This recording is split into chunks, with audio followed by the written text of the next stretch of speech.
Whale मछली जो उल्टी करती है, उस 1 किलोग्राम उल्टी की कीमत अंतर्राष्ट्रीय बाजार में लगभग 2 करोड़ है। आप सोच सकते हैं कि इसकी कीमत इतनी ज़्यादा क्यों है, और व्हेल मछली यह उल्टी किस समय करती है और समुद्र से लोग कैसे इसको प्राप्त करते हैं। आइए इसके ऊपर हम लोग एक झलक डालते हैं। यह उल्टी सिर्फ स्पर्म व्हेल नामक एक प्रजाति ही करती है जो उसके पेट में बनती है, और व्हेल की अन्य प्रजातियां इससे बहुत ही दूर होती हैं, और इसमें भी नर व्हेल ही इस उल्टी को बनाता है। मादा के पेट में यह उल्टी नहीं बन सकती। नर स्पर्म व्हेल जब भोजन में स्क्विड और ऑक्टोपस जैसे जीवों का आहार करती है तो पाचन तंत्र में कुछ चीज़ें ऐसी होती हैं जो पचने में बहुत समय लेती हैं, और इसी से अपनी रक्षा करने के लिए एक मोम नामक पदार्थ बनाता है जिसको एम्बर ग्रीस कहते हैं। एम्बर ग्रीस कड़े से कड़े पदार्थों को आसानी से पचा लेता है और उसके ऊपर एक कवर बना देता है। बाद में जब एम्बर ग्रीस एक बड़े टुकड़े के रूप में बन जाता है तो वह व्हेल के मुंह से बाहर निकल आता है। जब एम्बर ग्रीस समुद्र में डूबने के बजाय वह समुद्र में तैरने लगता है क्योंकि वो बहुत बड़ा और हल्का होता है।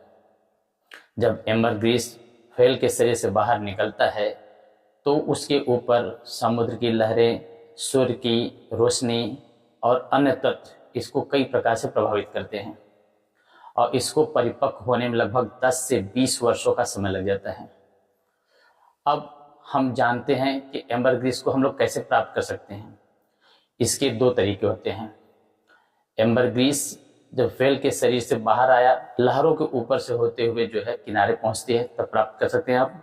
या जब मछुआरे जाल के माध्यम से मछली को पकड़ते हैं उसमें भी एम्बर ग्रीस फंस जाता है। इन 2 तरीकों से आप एम्बर ग्रीस प्राप्त कर सकते हैं। लोग एम्बर ग्रीस को उसकी महकदार और खुशबू की वजह से उसको पहचान लेते हैं।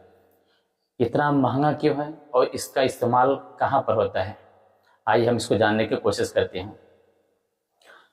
जब समुद्र में काफ़ी दिनों तक रहता है तो यह हल्की और मीठी खुशबू में बदल जाता है।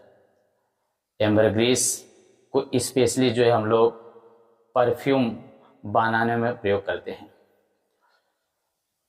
इसका उपयोग एक फिक्सेटिव के रूप में भी किया जाता है।